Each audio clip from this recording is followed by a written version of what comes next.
Very excited to talk to our next guest. This man brought us a lot of joy with his fantastic podcast, The Last Stand. Alas, that joy has turned into sadness today with Damian Lillard going to the Milwaukee Bucks. But Brian Custer does a fantastic job. You guys can see him on Showtime Boxing this upcoming Saturday. It is a fantastic pay-per-view between Canelo Alvarez and Jermell Charlo. Brian, thanks so much for the time, man. Really appreciate it. Appreciate it, man. I'm sorry about that. Listen, Dame told me he wanted to be in Miami. His team wanted to get it there. Apparently just, talking to, some of the people and especially his reps that Miami really didn't make a big push to go get it. And well, I should say that it was more of Portland really not wanting to facilitate getting him to Miami because they kind of didn't like the way Dame came out publicly and said, this is where I want to go. This is where you need to send me. And so they were like, okay, well, you know what? We will dictate where you're going to go, kind of thing. It's so crazy to me, Brian, and we'll get into the fight in just a bit, but like you have him on. He's one of the classiest guys in the league, right? Done so right by that city. And you would think like if anybody, with everybody getting to go where they want to go, if anybody should get to go where they want to go, it's Damian Lillard. And then I see what they get, and it feels to me the only people who won in this deal was Milwaukee. Yeah, you're right about that, because if you remember what Giannis had been saying all summer long is that I want to play for a team that is just as dedicated to winning as I am. And now, I mean, they pull the trigger, get rid of their point guard, and then bring in Dame. Look, they can win a championship not only this year, but the next couple of years if those guys stay healthy. I feel bad for Miami because that's where Dame wanted to go. But I think Dame looks at it now like, okay, at least I'm on a squad where I can win a championship, and that's the ultimate thing. Yeah, I mean, listen, it's a great, if you're going to go to a city you don't want to go to, he's a great teammate to get paired with. When you did that interview with him, did he know that was coming, that you were going to ask something like that? Because it was such a bombshell that he threw out there that Miami, it came out so quick that Miami was the team that he wanted to go to. Did he know you were going to hit him with that? No, he didn't know it. Didn't know it at all. I just felt like, I got to talk to him about leaving. At what point do you want to leave, and where would you want to go? And so, that was just my take on it. I was surprised that he was as honest as he was about it, and he talked about his affinity not only with Bam, but he talked below. Even after he was done, he talked a lot about how good for he talked about him and Bam talked like every day, and that was really one of his guys, that he liked Jimmy a lot. So he didn't know, but he was very honest about it. And that if he had to go somewhere else, it would probably be like Brooklyn, because he was friends with Mikal Bridges. But yeah, I'm as surprised as you are that Milwaukee went ahead and did it, but not as surprised considering the way Giannis was so vocal about wanting to be on a team that could win it all. And I think when Milwaukee heard that, they said, okay, we got to be all in. This fight coming up this week, Jermell Charlo, I think when this first was announced, everybody, it felt like it was going to be Maul for the longest time. And then Jermell kind of swung everybody on the build-up to this fight. He's had a lot of great tests in his career. When he's had adversities, he's usually bounced back and avenged it. But Canelo's a different stage. How much do you think Jermell is ready for a test like Canelo? Listen, I'll be honest with you, if it's going to be a Charlo, it should be Mel as opposed to Maul. Mel has been battle tested. He has had, without question, the better resume than his brother. He's undisputed champion. He is got knockout power now. He's a great boxer. And if you're Jermell Charlo, if you adhere to those edicts, I'm going to box Canelo Alvarez. I'm not going to sit there and slug with this guy, but I'm going to box him. And if I box and I can catch him, then yeah, I can hurt him as well. But I think that's what Jermell Charlo's got to do. But you've got to be disciplined to do it all the rounds. If you get into a fight or where you get tagged and all of a sudden you hear the crowd and you're like, okay, I want to get my get back, and you stand in front of there, that could be trouble. Yeah, that's the thing that I'm curious about him, because he does, for where he's been, he's a strong guy. He can be a dynamic puncher. And I do wonder about him come up in weight like that. And the atmosphere is got to be different for him. What's his vibe been like this week when you see him around? Has he handled being in the biggest fight of his life? Has he handled that okay?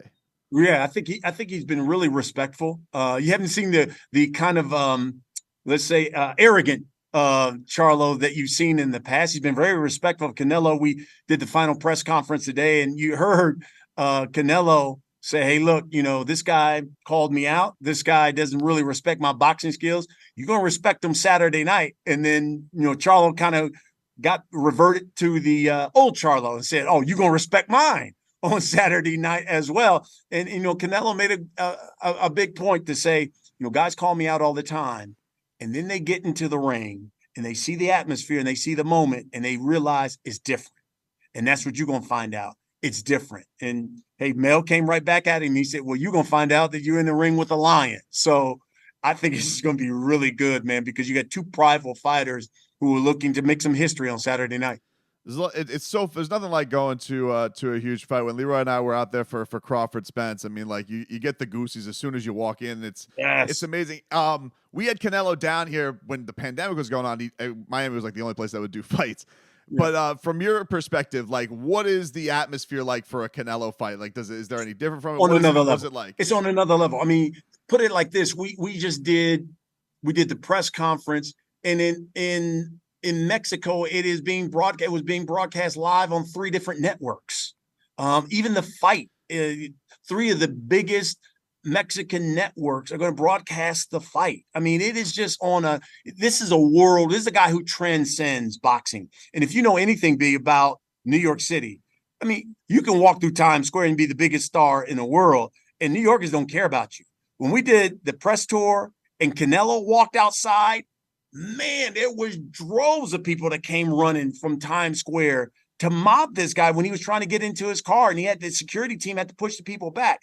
That is a guy who is the face of boxing and on another level because he transcends the sport.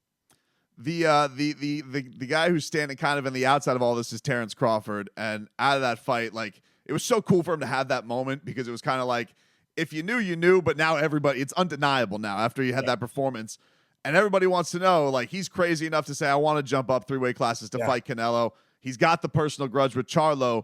So this is the Crawford. Is that the next move after this? I suppose maybe if Charlo wins, maybe we go to a rematch. But, like, does that loom out of all of this, that the next step has to be Terrence Crawford? Well, I think if you're Charlo, yes. If you're Canelo, no. Because as Canelo said, I'm not going down. There's no way my body can go down any lower. 168 is the lowest I can be. I'm not going down. And, he looked at it as Canelo made the point when I asked him about this on my podcast. He said, what do I get out of that? If I fight this guy and he tries to jump up, what is that? I don't know what that is. 4 weight divisions and tries to fight me and I beat this guy. People are going to be like, well, yeah, I mean, he was so small, so much smaller than you. He goes, what do I gain from that? So I don't think you would see a Bud Crawford Canelo fight, but you could damn well see a Bud Crawford Jermell Charlo fight because that grudge between them is real. Yeah, that's the great thing about it is, it's great to have a roadmap on all this stuff. There have really been a lot of fantastic fights this year, especially on Showtime. You guys with the Garcia thing. Listen, for Canelo, a lot of people want to see Benavidez next. He's a monster. It is true. Like, he's kind of lurking out there. And him versus who the hell? Boo-Boo? Demetrius Andrade. That's a great Demetrius fight. Andrade. The weekend of Thanksgiving. I'm going to give it to you first. We haven't even announced it. I'm giving it to you. Demetrius Andrade, David Benavidez, San Antonio, the weekend of Thanksgiving. I gotta tell you, that's a really big clash of styles. Like those, you're talking about. Boo Boo's one of the slickest guys out there, and David Benavidez just never stops. That's really exciting, Brian. Before we get you out of here, Brian, and you do is there a thing during fight week, the thing that you're looking forward to most this week? Is it the last stare down at the weigh-in? Is it the walkout? Like, what is the thing that you get most excited about with this pay-per-view event coming up? Without question, it's the weigh-in because they're going to do it outside. We did Tank and Ryan, their weigh-in outside T-Mobile as well. And the thousands of people that came out for that. And when you have Canelo, it's on another level because you just have so many of his fans, the Mexican fans come out and just the all boxing fans. That's what I love it. And then, that's when the guys know, okay, it's real. And hey, look, maybe we get a little pushing or whatever. That's what I'm looking forward to is the weigh-in, that final weigh-in where they can get a chance, take the shirts off, and then look to that crowd. And then that's when okay, this thing is about to jump off. He's Brian Custer. You guys catch him this week on Showtime pay-per-view. Check out his Last Stand podcast as well. Dame said good things about Bam afterwards. Huh? That really happened. Yes, he did. Yes, Brian. he did. I feel bad for my people in Miami. I love Miami, and I feel bad for my people in Miami. All right, man. We appreciate the fun. Thanks so much, man.